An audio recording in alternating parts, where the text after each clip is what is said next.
Hey everyone, this is Kevin from thechesswebsite.com. Today we're going to be going over Game 2 from the World Chess Championships being played by Anand, the current world champion, and Magnus Carlsen, the challenger, the highest rated player in the world right now. And so Game 1, if you watched that video, was a draw. It was a very short game. It was only 16 moves and it had threefold repetitions. So there's only actually about 14 moves in chess. So going into Game 2, White's now going to be played by Anand. Magnus Carlsen played the white pieces in the first game. And then in this particular game, Black's going to be defended by Magnus Carlsen. So it starts out with pawn to e4, and this is pretty common for Anand. Likes to play, this e4. He's had a lot of success with it, obviously.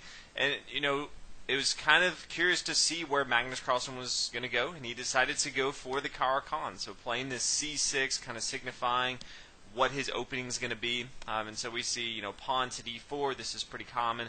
Pawn pushing forward to d5. This is the Carlsen, looking to get his light square bishop involved into the action before he kind of blocks off that pawn chain here with pawn to e6, and then gets his dark square bishop involved into the game, which is exactly what we see in this game. We now see knight here to c3, and then the pawn takes, the knight recaptures there on e4, and then this light square bishop gets involved into the game here, coming here to f5, putting pressure on this knight. The knight's just going to swing back here to g3, attacking his bishop, and the bishop's just going to swing back here to g6. And now the pawn starts pushing forward to h4 on the king side from Anand. So recognizing early on that he wants to start putting some pressure, trying to play this pawn to h5, kind of trapping this bishop here on g6. Also kind of signifying that White's probably going to castle on the queen side. He's starting to really push forward on the king side. You usually don't want to castle on the king side if you have a choice. If you do kind of have all this air between your pawns and the protected king over here. So again, this is kind of a telling move right away that White's going to start putting some pressure on this king side. And so from here we see pawn to h6, just making sure there's a little scapegoat, a little area right here on h7 that this light sword bishop can get to. White now plays knight to f3. Again, you usually want to get your knights involved into the action very early on. Again, also this is a very great square for this knight, protecting this pawn here on d4, and also just attacking the center of the board. Now we see pawn to e6. It is pretty common actually to see knight to d7 right here, kind of blocking off the knight to e5 right away. Instead we see this pawn to e6, and then Anand played knight to e5. And there was, people were kind of curious how Anand would actually play in this particular case, and one of his people that he uses, they call him seconds. It's actually kind of their entourage, if you will. Liko actually plays this knight to e5, and so with all the hours and hours and days and months of preparation, you definitely know that some of this may have come in where Liko was kind of telling Anand that, hey, this knight to e5 is pretty powerful because it kind of forces back this bishop here to h7, and now when this bishop comes to d3 and there's an exchange, White's kind of got some time in there, whereas, if we see right away, instead of the knight coming here to e5, let's say we had the bishop coming here to d3 first, and now the bishop takes, now the queen can come here to d3, but White's kind of lost a move here. So it's Black's move now, but this knight is no longer here on e5. So because of these slight variations in how White moves, White actually kind of gets a little bit better of a position by playing that knight to e5 first. And so that's what actually happens in the game. We see the pawn coming here to e6, and then pawn e5, forcing this bishop back. And now the bishop's going to come here to d3, and there's going to be an exchange right here, and the queen's come and takes on d3. Magnus Carlsen now played the knight to d7. Again, we're 10 moves into the game, and if you look at it, you say, okay, both sides seem like they're prepared. Magnus Carlsen had used about a minute of his time by this particular case. So, although we may look at it and say, this preparation is good, Anand looks like he knows exactly what he's doing, Magnus Carlsen wasn't even thinking or blinking when he was moving. He was rapid fire. He knew exactly what to expect. He was definitely prepared for the specific opening from Anand. So definitely looked like both sides knew what they were doing. Both people looked pretty confident if you actually got to see the live commentary. And so we continue with pawn to f4. Again, already we know that white wants to castle on the queen side, so starting to go ahead and put pressure on this king side, also putting another defender on this square on e5. And now we have the bishop coming to b4. This is kind of twofold. One, it's kind of baiting white to see, okay, is the bishop going to come here to d2? Is the pawn going to push forward a little bit? That's really the only options that white had right here. Black really just wants to test the waters, and then he's going to bring his bishop back, get his knight involved into the game, and then castle more than likely on the king side, but could always castle on the queen side as well. Again, white's starting to put some pressure on the king side, so it could be kind of dangerous if he decides to castle on the king side. The pawn's now going to come to c3, kind of what we all expected, and then the bishop just falls back here to e7. Now the bishop comes here to d2, and this was kind of an interesting move. White could have always tried something a little bit more aggressive, could have tried this, knight to h5. You can sometimes take advantage of your opponent if he hasn't brought both of his knights into the game. So in this particular case, this pawn here on g7 is under attack. Now Magnus Carlsen would never fall for something like this, but if you're trying to think of different ways in your own game that you can start to attack, this can get pretty dangerous for your opponent. Let's say this pawn pushes forward to g6.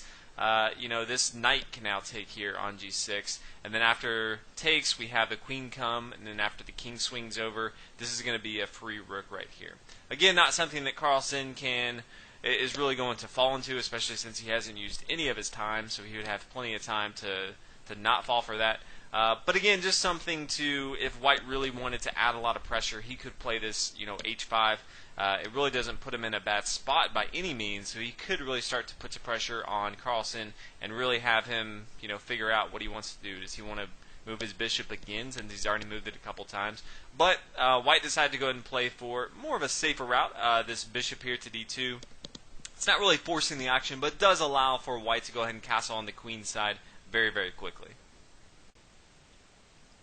Now we have black bringing his knight to f6. Magnus Carlsen definitely wants to get some king safety, also recognizing that he needs to get his other knight involved into the game. And now we have castle, and it was kind of interesting to see, which side Magnus Carlsen wants to castle. If he wants to castle on the queen side, obviously he wants to go ahead. He's going to need to get his queen involved into the game. C7 here, b6 if he wanted to castle on the queen side.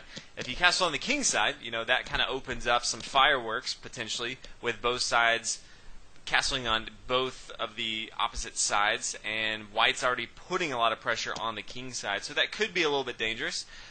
Magnus Carlsen plays dangerous, and he decides to go ahead and castle on the king side. So again, in the game, this was definitely one of those points where we were expecting some fireworks. It was looking pretty crazy. Now we see knight to e4, and this is where Magnus Carlsen, for the first time in the entire match, actually took quite a bit of time. And I say quite a bit of time. He took 10 minutes, but he took more time on this particular move than he had by far the rest of the match combined. And so we see up until this point. So we see knight to e4, and Magnus Carlsen decides to go ahead and recapture.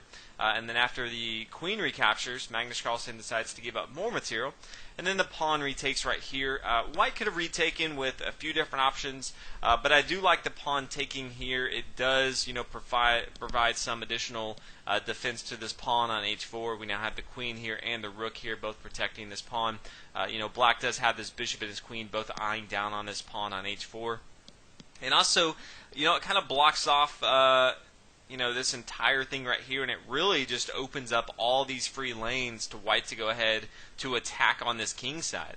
Again, this queen side right now somewhat safe. This bishop's going to have a hard time really maneuvering around. All of these squares that this bishop would like to go to are kind of blocked off because of these pawns right here. So, things were definitely looking good for white. Magnus Carlsen decided to come to d5, and everyone under the sun really expected white to come to g4. Really has all the momentum right here. Definitely be a mistake, this pawn's being attacked right here on a2, but that definitely loses to the bishop coming here to h6. One move checkmate, even if the pawn comes to h6.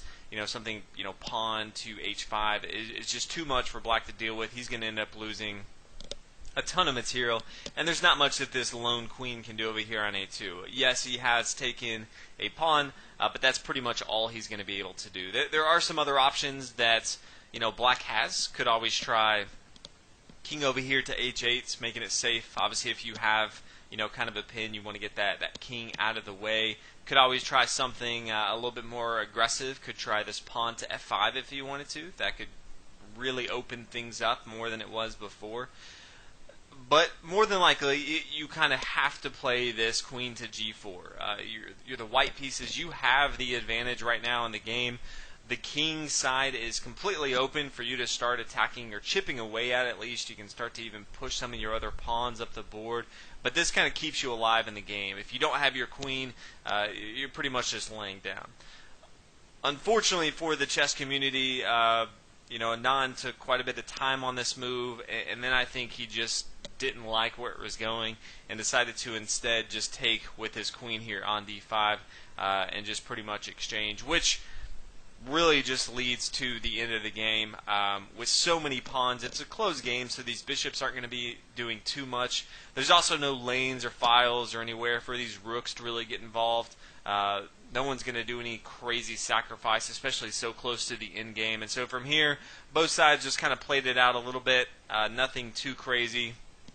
And then we see a three-fold repetition like we did in the first game. And after 25 moves, the players shook hands and it was a draw. So started out, in my opinion, very exciting, a lot more exciting than game one. But as we kind of moved into the later stage of the game, it definitely looked like Magnus Carlsen was completely okay with a draw, especially with the black pieces, and Anand just didn't want to fight for the small advantage that he did have. So game two was a draw. It had some exciting points. It ended not as exciting as we would have liked, but again, these guys, they have one thing in mind, and that is to at least be, if you're Anand, at least tied or a half a point ahead, and Magnus Carlsen, he just wants to be a half point at the end of this. He doesn't really care if the games are super exciting or not. So, again, all in all, game two. Hopefully you guys enjoyed, and I'll see you on the next one. Thanks for watching.